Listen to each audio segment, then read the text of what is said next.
Tá gravando? Tá gravando. Então vamos lá. A gente agora tá no que a gente tem que, havendo mais tempo, que deve ser prioridade quando a gente chega atrasado na sinagoga, tá bom? A terceira prioridade a gente vai falar agora.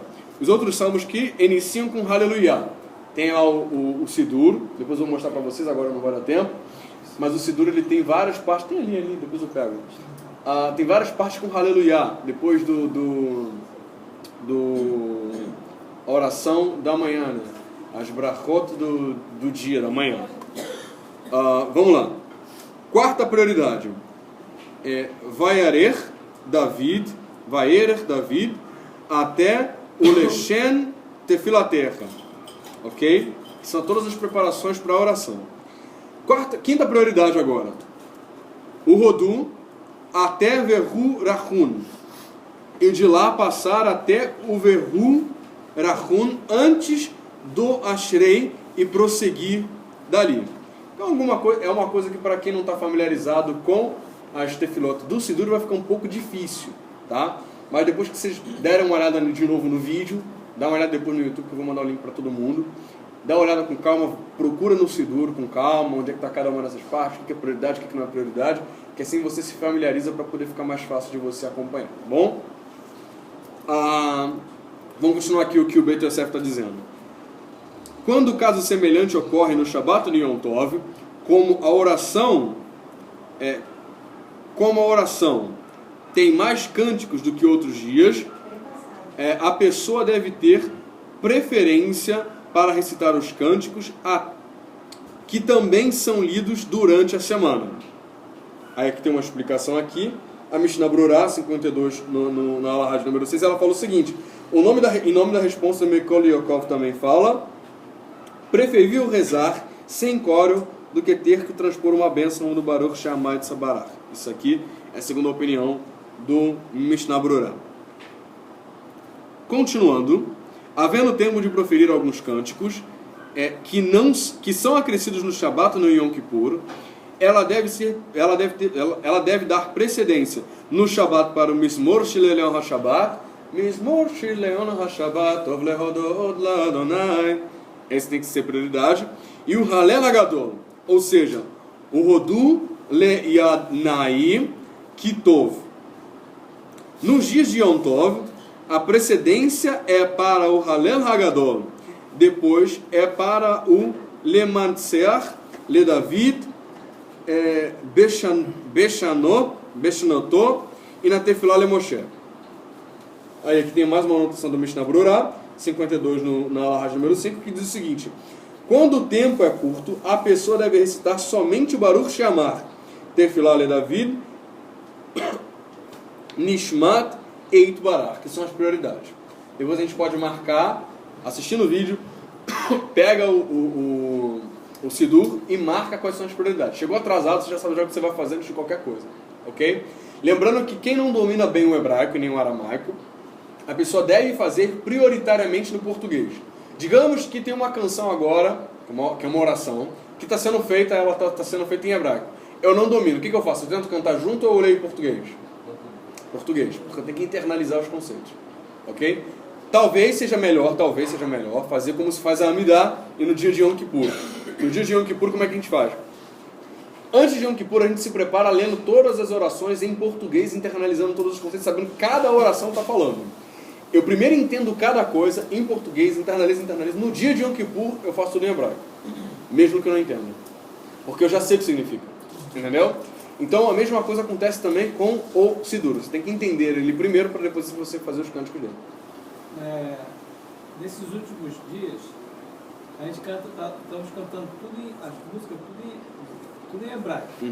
Porque nós vemos que não tem ninguém que não sabe, conhece. Mas quando alguém, a gente vê que tem uma pessoa, eu falo assim, se tiver alguém que não sabe, está cantando, a gente canta em hebraico, depois a gente canta em português, aí tudo bem.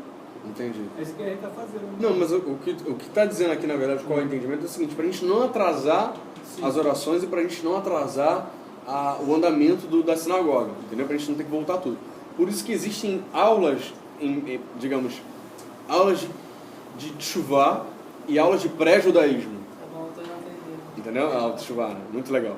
Então, para isso que existe isso, para que você possa estar familiarizado antes, para você não se perder e não atrasar todo o andamento das aulas, entenderam? Essa é a questão. Vamos continuar. Tefilá de Moshe.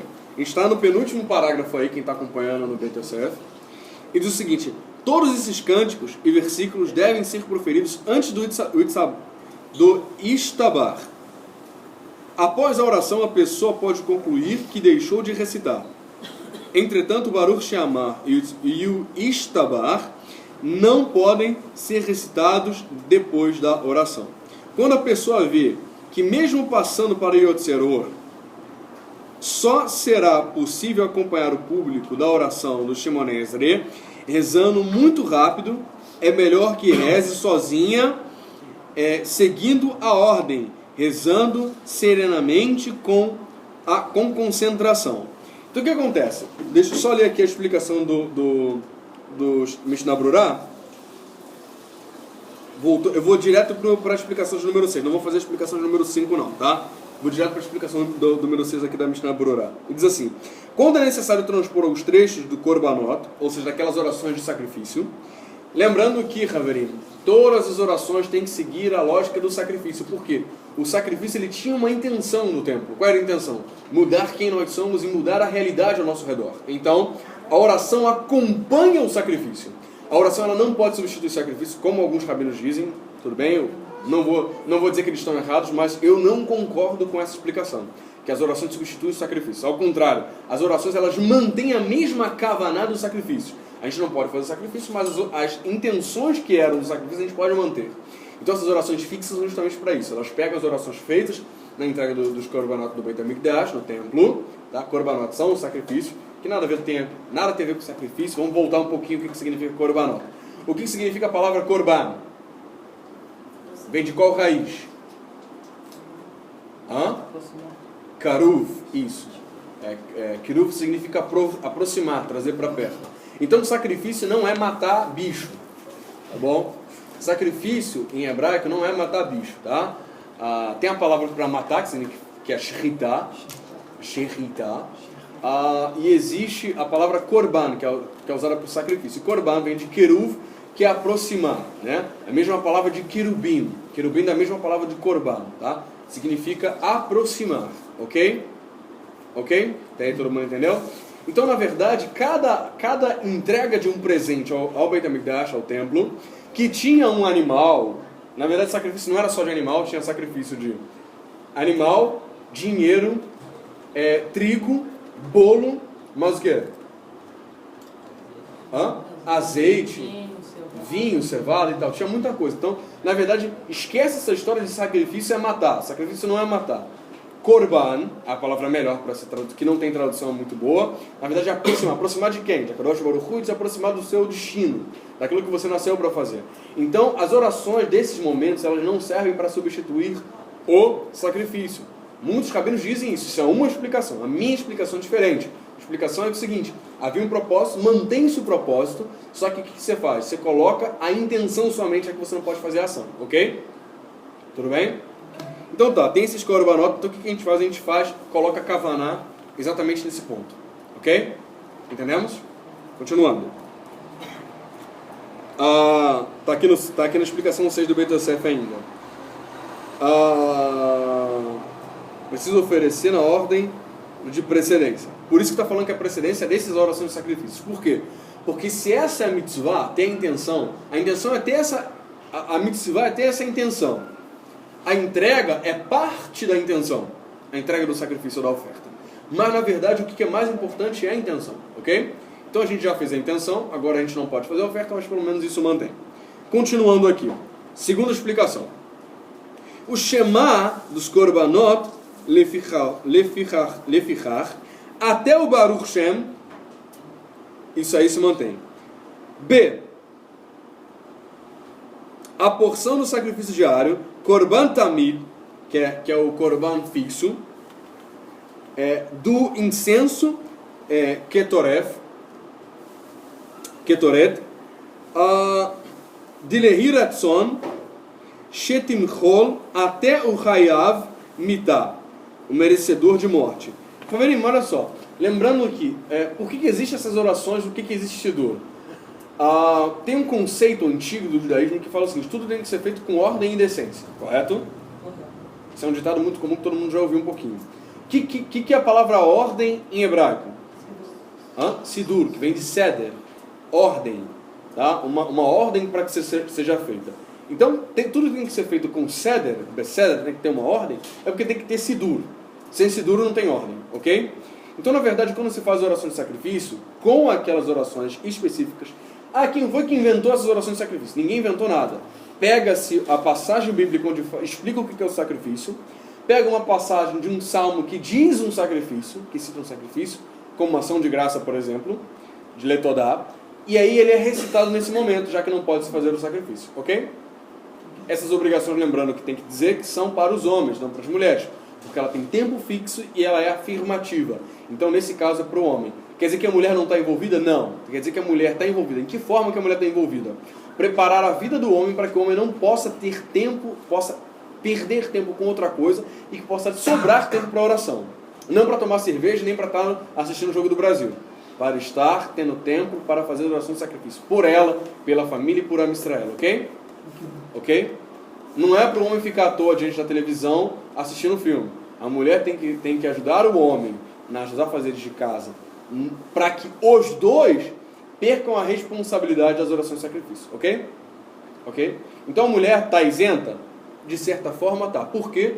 Porque o marido, como sacerdote, como cabeça do lar, nesse sentido sacerdotal, porque na verdade o Kadosh Baruch Hu selecionou os machos para serem sacerdotes, e ele, de certa forma, ele exerce um sacerdócio dentro de casa, então ele tem essa obrigação. Em contrapartida, a mulher tem a obrigação de mantê-lo nessa obrigação, ok?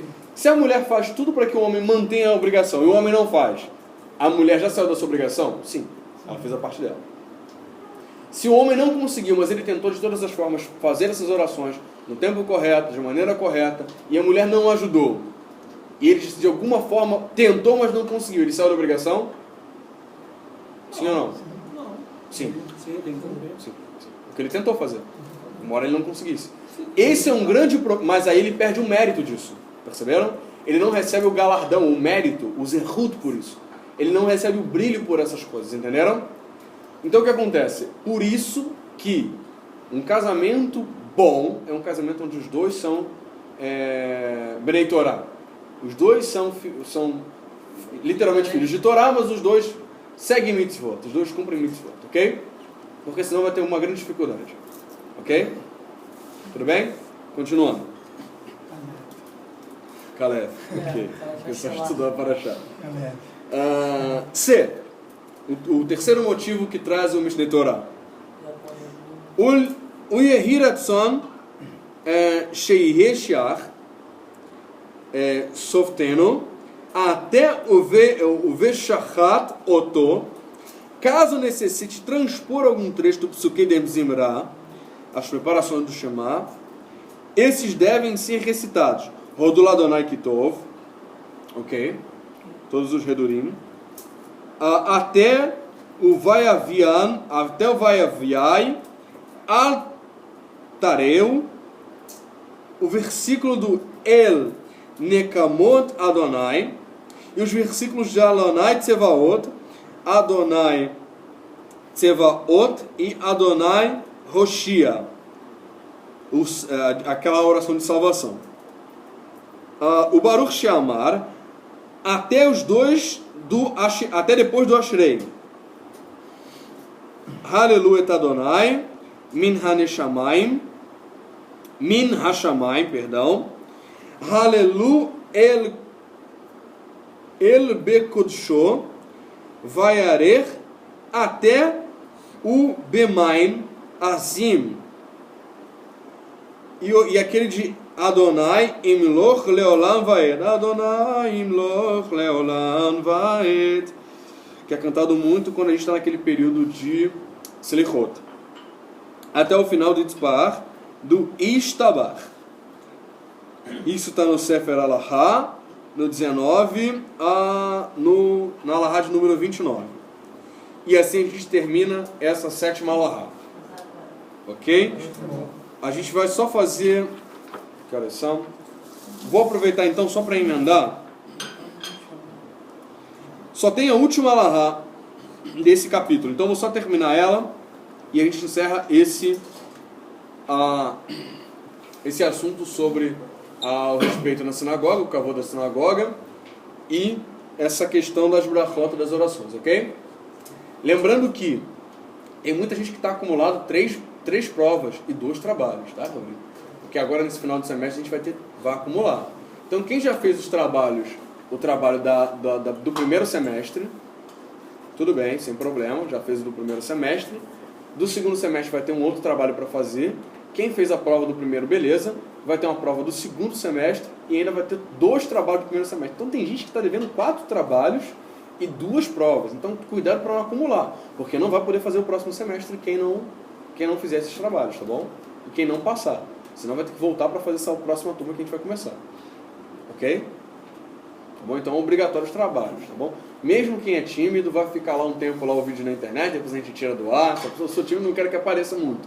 Mas é importante que esteja lá no ar pelo menos um tempo, pelo menos uma semana, depois a gente tira de novo, tá? Mas é importante ter o trabalho online também. Fora a apresentação, que ninguém ainda fez a apresentação de trabalho de aula, tá? Precisa fazer. Quem quiser fazer, pode fazer na última... Como tem gente que está iniciando, pode dar a aula, pegando aqui, vai pegar a primeira matéria e a segunda matéria do Kibud Avayim, Kibud Arav, pode pegar, que aí já fica sendo válido para a primeira matéria, ok? Quem quiser pode aproveitar hoje e já fazer o seu último trabalho. Ou seja, tem 3 trabalhos do primeiro semestre que o pessoal está me devendo. O vídeo, algumas pessoas já fizeram, poucas pessoas fizeram. Tem a dar uma aula do primeiro semestre, que já vai começar um para eles, agora vai começar, então vocês podem já matar 2 coelhos com a cajadada só. Já dar uma aula e já matar o seu trabalho. A segunda coisa é a prova, que não sei quantas pessoas... Acho que quase todo mundo fez a prova. Chegou a fazer... Então, quase todo mundo fez a prova. Então a única coisa que estão me devendo é a aula e o vídeo, tá? Então, ó, aproveita que hoje vai ter aula. Quem quiser já ficar para dar essa próxima aula, tá ótimo. Já aproveita, avalio a aula de vocês e também os alunos que estão chegando agora podem avaliar a aula de vocês também, tá bom? Vamos lá. Só para a gente terminar aqui, 5 minutos e a gente mata isso aqui. 8ª alahá do 14º capítulo.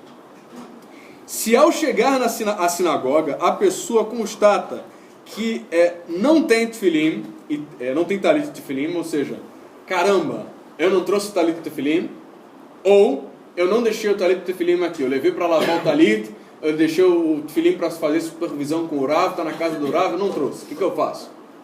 Vamos lá, vamos ver como é que a gente faz. Quantos talits precisa ter? Então, vamos lá. Ótima pergunta. Quantos talits, quantos tefilim tem que ter? De preferência 3 talit. Eu falei um tempo atrás 2 talit, mas de preferência 3. Por quê? Por exemplo, eu tenho 2.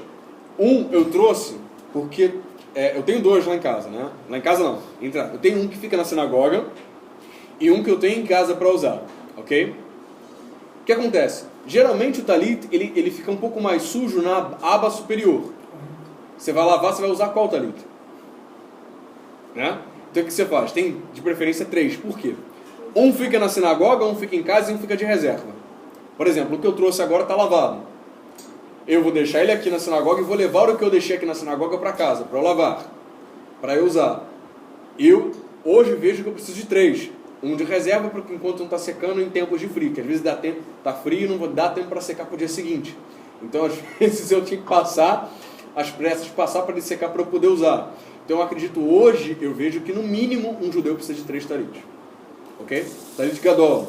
Talit katan. Quantos talit katan nós precisamos em média? O correto é ter 7 talitot. Por quê? Para não ficar com mau cheiro, que muitas vezes algumas pessoas que cometem... Gente, Baal Teshuvah é um problema. O Baal Teshuvah usa um talit a semana toda e fica fedendo. E há uma proibição na Torá de estar higiênico, de não estar com falta de higiene, especialmente durante as orações. Então, Baal Teshuvah, por favor, lavem seus talitot. Então, no mínimo 3, para fazer a mesma coisa. Só que como você... O katan agora. No mínimo 3 o katan. Mas de preferência 7. Que usa como uma roupa normal. Usou, lavou, para não ter problema. Então, assim, é como uma roupa normal. Então, para ter higiene. Porque eu já vi gente... Baal Teshuvah é um problema. O camarada, às vezes, está com aquela morrinha. E às vezes é o pessoal que são... os pequenininhos, né? O Baal Teshuvah que está começando, adolescente especialmente, tem um problema que tu chega perto da pessoa e às vezes tu vai cumprimentar a pessoa Shabbat Shalom. Então, para não ter esse tipo de problema, providencia aí a compra dos seus talitot, ok? Então, já tefilim. Tefilim pode ter 2 tefilim, já que não, de preferência não lavar o tefilim. Não usar o tefilim quando você estiver suado e nem após o banho. Por que não após o banho? A não ser que você se seque. Porque se ele tem contato com água, ele é de couro, não pode se lavar com frequência, só passar pano, às vezes um álcoolzinho ali e tal. Então, de preferência 2. Um na sinagoga e um em casa. Tá? No máximo 3, por quê? Porque às vezes você vai levar um para supervisão rabínica, para o rabino dar uma supervisada para ver se ele ainda está kasher ou etc. Então, às vezes, no máximo, às vezes, mas é difícil, você não faz com tanta frequência assim. Alguns judeus fazem com maior frequência, mas não precisa fazer com tanta frequência. Então, 2, no mínimo, para ter um na sinagoga, para você usar durante a semana, ou em um tov, etc. Quando você for rezar durante a semana na sinagoga, e um para você ter em casa para usar de manhã, ok? Lembrando que Shabbat você não usa, então no Shabbat você não vai precisar usar na sinagoga, somente durante a semana, quando você for fazer a reza da manhã. Berkot HaShachar, foi lá de manhã, as orações da manhã, você faz rapidinho. Lembrando que é muito mais fácil fazer Berkot HaShachar quando você está com seguro. Porque quando você está em casa é muito mais difícil. Então quando você está com seguro, quando você está com público, quando você está na sinagoga, você vai antes de ir para o trabalho, acorda cedo, vai lá, te reúne a galerona, tem um Hazan que ele vai fazer as orações rapidinho, cantadas e tal, não vai te dar sono, você vai ficar em pé, e você faz muito rápido e é mais fácil de você fazer as orações da manhã, ok? A oração mais difícil que tem é a oração da tarde, você tem que parar no trabalho e tal, é muito mais difícil. Mas vamos lá. Continuando. E ver que a congregação, que a comunidade começa a rezar o Psuque de Zimra, é permitido rezar com ela quando guarda, ela enquanto aguarda que lhe tragam um talit e um tefilim. Ou seja, você não trouxe. Caramba, alguém vai ter que te emprestar. Por isso que também é bom ter sobrando na sinagoga. Isso é um grande problema às vezes da sinagoga. Por quê? Não tem verba suficiente. As pessoas têm uma grande dificuldade de doar para a sinagoga valores financeiros. Eu acho que a única instituição religiosa que quase que não tem ajuda e mantimento é a sinagoga. Todo rabino, todo Rosh Hashivá reclama que está em déficit, está quase morrendo a sinagoga. No mês, às vezes os mantenedores, os líderes da comunidade, às vezes, têm que dar dinheiro do próprio bolso sobrando para poder manter a sinagoga, porque às vezes falta dinheiro. Então, o ideal, e às vezes acontece de uma sinagoga ter um filântropo que, por exemplo, doa capa de chuva para a sinagoga toda. Fica guardada a capa de chuva para ninguém carregar guarda-chuva no Shabbat. Então, na sinagoga já tem capa de chuva. Ou todo mundo já tem um sidur e tem uma Torá para não precisar trazer de casa. Então, sempre tem na sinagoga. O ideal é que cada um compre para ter um sidur, para que fique na sinagoga, um sidur em casa. Uma Torá em casa e uma Torá na sinagoga para não precisar levar bolsa de coisa alguma. Por isso que se tem remédio dentro da sinagoga, compra de remédio, compra de talit, compra de Torá e tal. Recentemente a gente tem tido um déficit. Antigamente, quando a gente era pequenininho, sempre sobrava dinheiro, a gente comprou Bíblia para todo mundo, a gente comprou Torá para muita gente. Hoje em dia a gente está com um pouco mais, a gente sorteava Torá. Hoje em dia a gente consegue manter um pouco a comida kasher durante a semana, durante o Shabbat, ter alguma coisa do sorteio ou outro, mas hoje em dia a gente tem uma deficiência muito grande de valores financeiros para manter isso. Então é baixo mesmo. Isso é uma coisa que é importante se ter. Então, enquanto a pessoa espera, a pessoa pode rezar, enquanto espera que alguma pessoa vai procurar para ver se tem na sinagoga um para emprestar, ou então se alguém já terminou as orações, que é muito difícil, que já que faz todo mundo junto, tem que terminar de fazer. Então, se alguém tiver um sobrando, ou tiver alguém que more perto, se não for Shabbat para trazer, ou se tiver alguma reserva, ok? Geralmente tem alguma coisa reserva numa sinagoga. Vamos lá. É permitido rezar enquanto se aguarda que ele traga um talit e um tefilim. Então, recebendo o talit e o tefilim,